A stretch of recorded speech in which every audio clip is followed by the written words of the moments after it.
Ladies and gentlemen, this video is going to be on Genfanad, an up-and-coming MMORPG/TCG, a game where you can have combat like Slay the Spire and Hearthstone, while still exploring the world and interacting like classic RuneScape.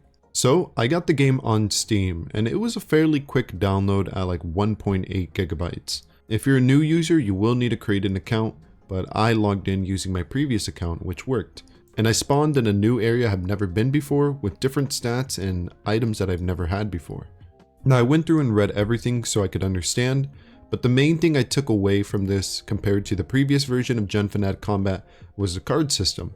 And although I'm very into TCG, whether that be Yu-Gi-Oh, Hearthstone, Magic the Gathering, this one's combat was a little bit more different, and I found that the card combat was actually quite good. Although the UI/interface could use heavy work and perhaps a tutorial that teaches you what the things do, it honestly took me an hour to figure out how combat actually worked, and even after that I still needed to make a deck.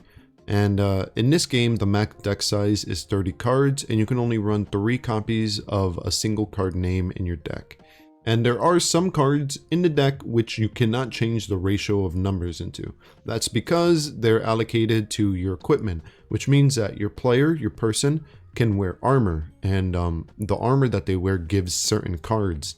There are about 40 cards, and after reading all of them, I made a deck that I thought would be the best deck, whether you be a new player who knows nothing about the game, or just somebody who just wants to solo the boss.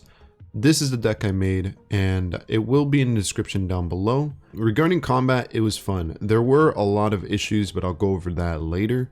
I thoroughly enjoyed fighting the monsters and seeing what they had to offer in their own arsenal. They have their own cards, they have their own mana, and they have their own combos which work with like similar types of monsters. It's actually quite interesting, and it has a lot of potential to go very far.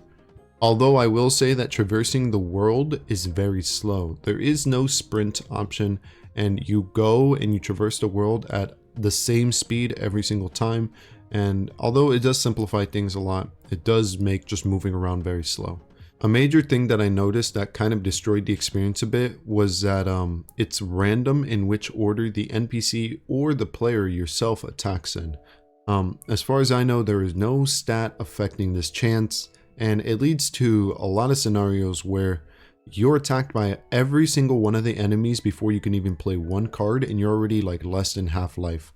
It's a little bit frustrating because you lose to cheap deaths, and I wish this wasn't the case. Maybe you always attack first, maybe there's some stat or card that affects your chances to attack first, or at least guarantee you attacking first above like enemies of a certain level. Another thing that really bothered me was the accuracy. I played with a friend and he missed 7, 8, 9 times in a row before he even hit once. It was quite stupid because it just made the fights go on way longer, and it made them harder than they needed to be. As it is right now, the game is incredibly hard, and that is not a bad thing, but it just means that you should expect yourself to be losing a lot because it's not easy. It takes a lot of time to win, and I wasn't able to beat it solo. I fell short to beating the final boss in solo. It is a very hard challenge, and hopefully it becomes easier in the future.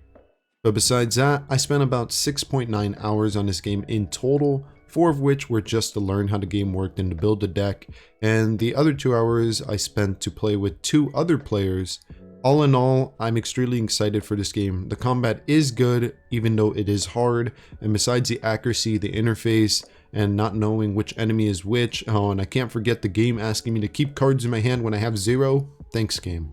The game honestly shows a lot of promise, and I can see a large variety of underpowered cards entering the meta, along with a few rare powerful cards. Especially when you can run 3 copies of the same card, that just makes for a great gameplay loop. All in all, I'm glad that I got to participate in this open beta and receive the reward at the end for clearing it, as it is a game that has amazing potential with the core combat being pretty fun.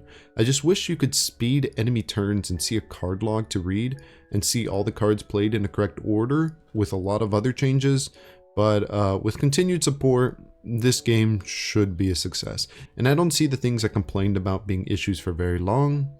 Regardless, ladies and gentlemen, this was my take on the Genfanad open beta. I hope you enjoyed this video. Feel free to leave a like and a comment telling me if you hate it, if you love it.